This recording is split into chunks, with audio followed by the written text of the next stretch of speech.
안녕하세요. 저희 2조는 복지국가 빈곤을 넘어 평등을 향하여 라는 주제를 다루어 보았습니다.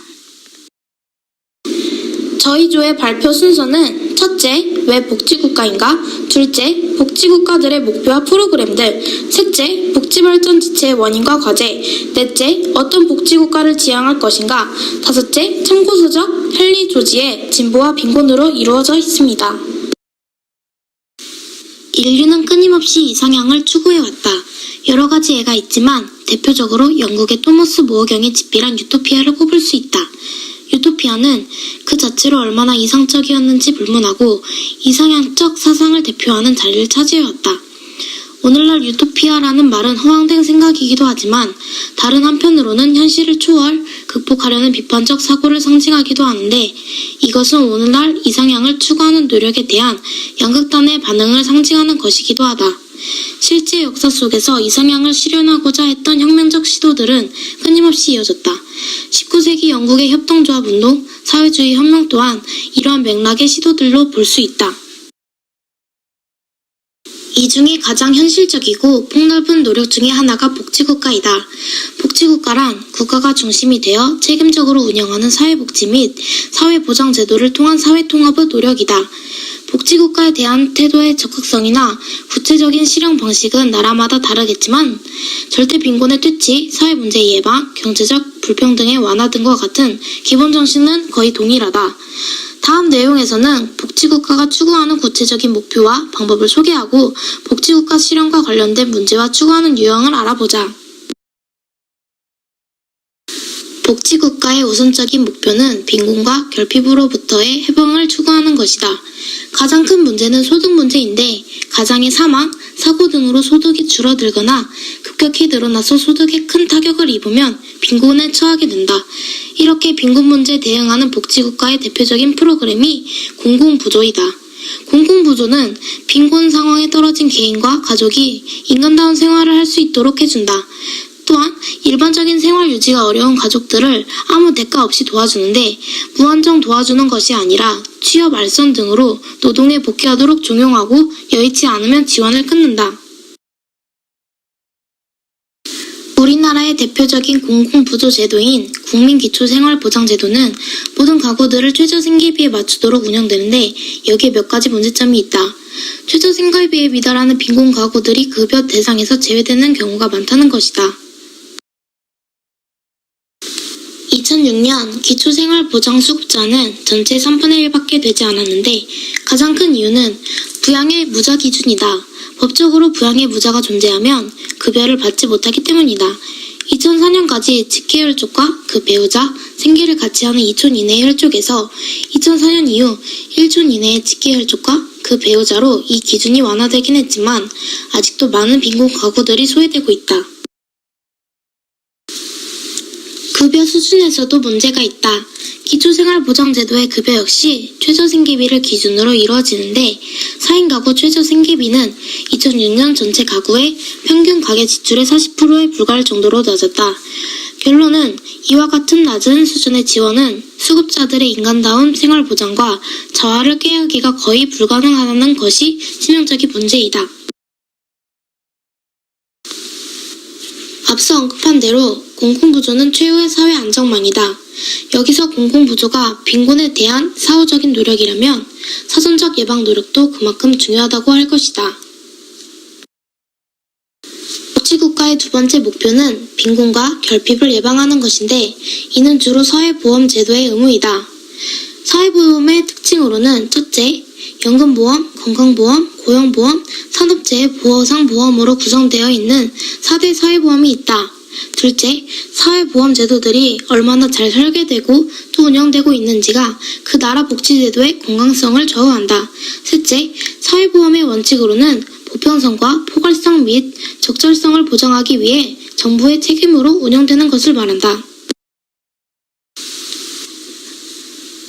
우리나라 사회보험 제도의 문제점을 알아보자. 첫째, 우리나라 사회보험 제도는 비교적 늦게 발달했다. 1960년 산재보험을 시작으로 1977년 의료보험, 1988년 농어촌 지역 실시, 1989년 도시지역 실시, 2000년 건강보험제도, 1960년 공무원연금과 군인연금, 1974년 직원연금이 실시되었다. 우리나라 사회보험제도들은 시장 원리에 입각한 보험이라는 약점을 가지고 있다. 보험료 부담이 힘든 취약계층들은 소외되고 급여 수준도 보험료에 비례하여 충분한 수준의 급여를 받기 어렵다는 문제점이 있다. 셋째, 적용 대상의 보편성 문제가 부각된다. 우리나라 건강보험의 경우 일부 대상자를 제외한 전 국민이 가입 대상이다. 다만 직장 가입자의 경우 원천 징수 등으로 보험료 납입에 문제가 없지만 지역 가입자의 경우 보험료를 납부하지 않으면 의료급여를 받을 수 없는 의료 사각지대에 빠지게 된다. 국민연금의 경우 문제가 심각하다. 국민연금공단의 자료에 따르면 납부 예외자가 2006년 반절에 달하고 있다. 국민연금에서 배제된 사람들은 노후의 빈곤 상태에 떨어질 가능성이 높은데 2006년 노인인구 9.5%, 2014년 노인인구 14%, 2026년 노인인구 20%로 초고령 사회에 진입할 전망이다. 이대로 방치된다면 후속 세대에 엄청난 재앙을 안기는 결과가 될 것이다. 넷째, 고용보험이나 산재보험은 근로자만을 대상으로 하는 보험이다. 비정규직의 대부분이 소외되는 문제를 안고 있다. 2004년의 경우 취업자의 40%, 근로자의 50%가 소외되었다. 이만큼 사회보장의 사각지대에 방치된 노동자들이 많다는 것이다. 복지국가의 세 번째 목표는 사회 서비스의 확충을 통한 삶의 질 향상이다. 국민의 평균적 삶의 질을 높이기 위해서는 제도와 환경의 조성 등 별도의 노력이 필요하다. 삶의 질 문제와 관련해서는 우선 생애주기적 인생과업이라는 측면에서 접근할 수 있다. 인간은 태어나서 자립적으로 살아갈 수 있을 때까지 돌봄과 교육을 받는 피보호기간이 끊임없이 연장되는 특이한 상황에 놓여져 있다. 이러한 생애 과정에서 당면하는 문제들은 다양하다. 문제는 이러한 과업과 욕구들이 1차적으로는 가정, 2차적으로는 시장에서 충족되어야 하는데 두 경우 모두 한계가 있다는 점이다. 먼저 가족의 경우 핵가족 중심, 여성의 사회 진출 확대, 이혼 증가로 인한 가족 해체 형성 등으로 과거의 돌봄 기능과 보호 기능을 상당한 정도 상실했다. 시장의 경우 이윤이 따르지 않으면 재화나 서비스가 공급될 수 없기 때문에 저소득층의 사회적 욕구를 충족하기가 불가능하다. 가정과 시장에 맡겨둘 때 돌봄과 보호 없이 방치되는 인간 집단이 대량으로 존재하게 된다. 따라서 이러한 사회적 욕구를 충족시키는 사회적 서비스는 국가와 사회가 주도하여 공급하는 것이 불가피한 요청이다. 건강보험은 적용률 문제에서는 문제가 없다. 하지만 개개인이 부담하는 의료비는 큰 부담이며 우리나라 건강보험 보장률이 낮고 본인 부담률이 높기 때문에 중증 질환의 경우 가계 파탄의 주범이다. OECD 국가 대부분이 70% 이상을 공공재원으로 감당하는 것에 비해 우리나라는 낮은 수준밖에 감당하지 않는다. 이 높은 부담률이 문제인 것이다. 정부에서도 보장률을 높이기 위해 노력 중이지만 비급여 항목의 빠른 증가로 인해 실질적인 재고는 쉽지 않다. 복지국가의 네 번째이자 마지막 목표는 평등한 사회를 만드는 일이다. 사람들 사이에서 재산이나 사회적 소득의 격차가 커지면 여러 가지 부작용이 발생하고 불만을 가진 사람들이 늘어날 것이기 때문이다.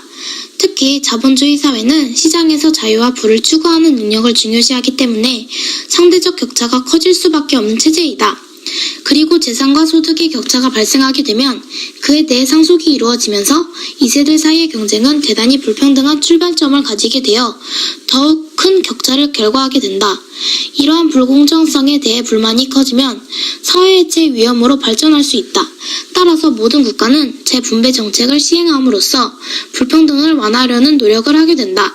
이러한 불평등 완화 정책을 어느 정도 적극적으로 추진하느냐 하는 것은 나라마다 다르다. 하지만 기존의 불평등을 견딜 수 있을 정도의 불평등으로 완화하는 것이 공통된 목표이다. 흔히 소득의 불평등도를 측정하는 지표로 지니계수를 사용한다. 지니계수는 소득 분포가 가장 평등한 상태로 어느 정도 격차가 있는가를 계산함으로써 나타내는 0에서 1 사이의 값을 나타내는데 0은 가장 평등한 상태로 균등한 소득을 가진 경우 1은 가장 불평등한 상태로 한 사람이 모든 소득을 독점한 경우이다.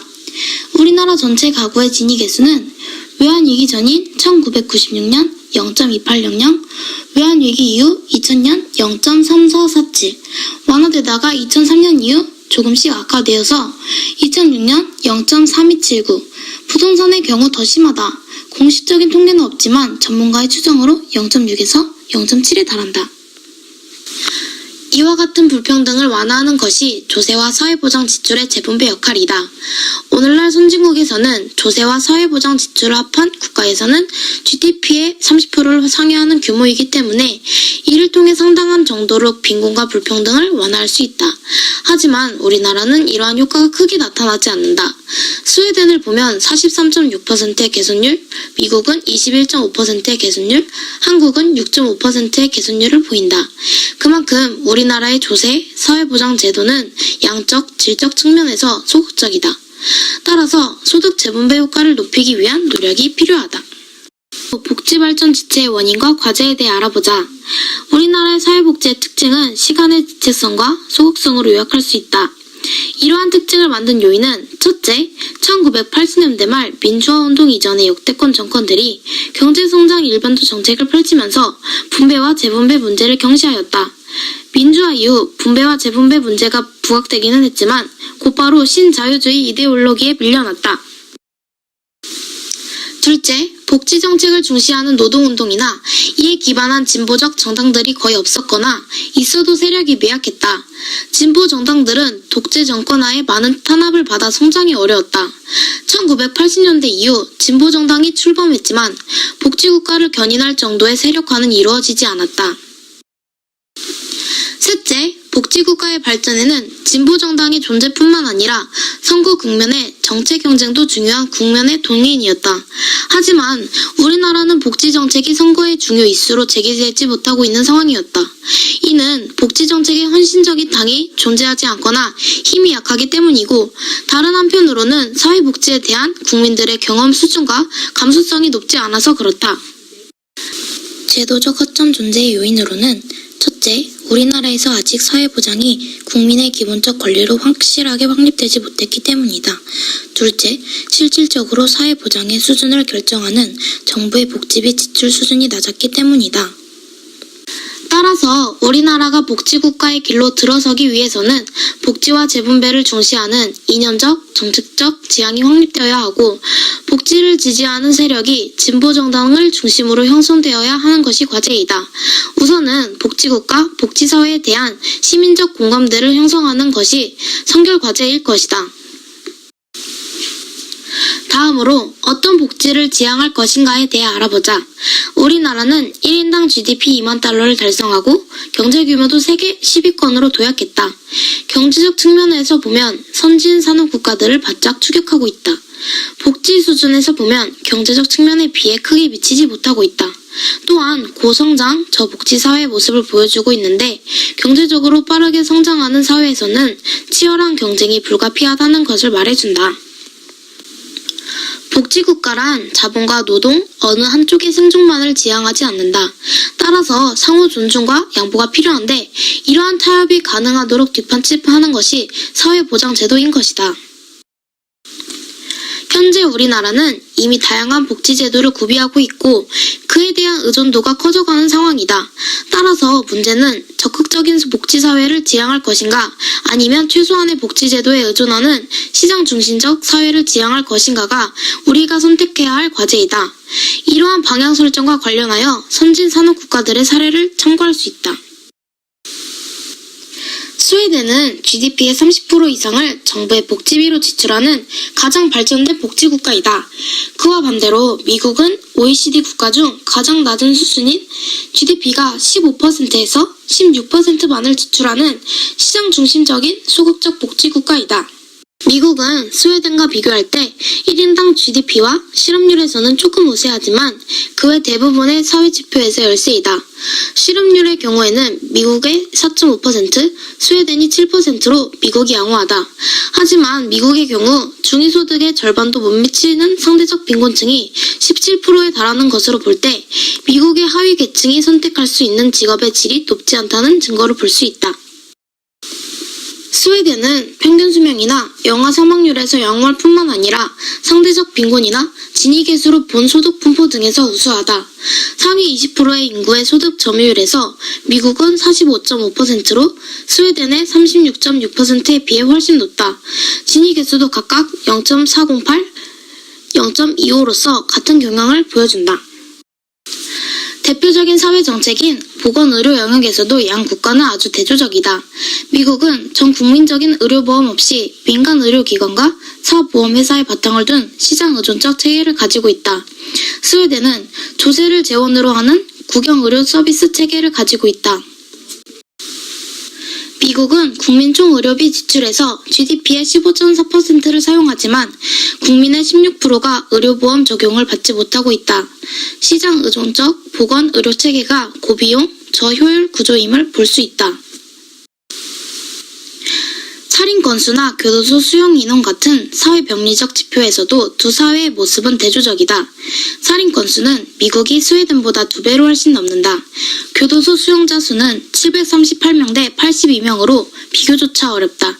미국은 복지 후진국적인 모습을 보이고 스웨덴은 사회복지를 통해 추구할 수 있는 가능성은 어디까지인가를 보여주는 대표적인 사례이다. 우리나라는 표에서 보는 바와 같이 중간 정도의 지표를 보이는 경우가 많지만 오히려 미국보다 훨씬 미치지 못하는 것이 현실이다. 복지국가는 이상사회를 향한 모색의 여정에서 인류가 고안해낸 귀중한 유산의 하나인 만큼 그 교훈을 심사숙고하는 것은 당연한 일일 것이다. 참고서적 헨리 조지의 진보와 빈곤. 헨리 조지는 모든 독점과 불로소득에 반대했던 친자본주의가 친시장경제 사상가. 보수 언론은 헨리 조지를 자본주의 시장경제에 반하는 인물로 묘사하며 공격하였다. 생산력 증가로 사회는 진보하는데 왜 빈곤은 사라지지 않는가에 대한 의문으로 진보와 빈곤을 저술하였다. 생산 요소로는 자연이 제공하는 모든 기회와 힘, 인간의 모든 노력, 더 많은 부를 생산하기 위해 사용하는 모든 부가 있다. 부는 지대, 토지 사용 대가, 임금, 노동 사용의 대가, 이자, 자본 사용의 대가의 합이고 따라서 사용 토지 중 가장 열등한 토지의 생산물이다. 헨리 조지가 토지 가치세를 주장한 이유.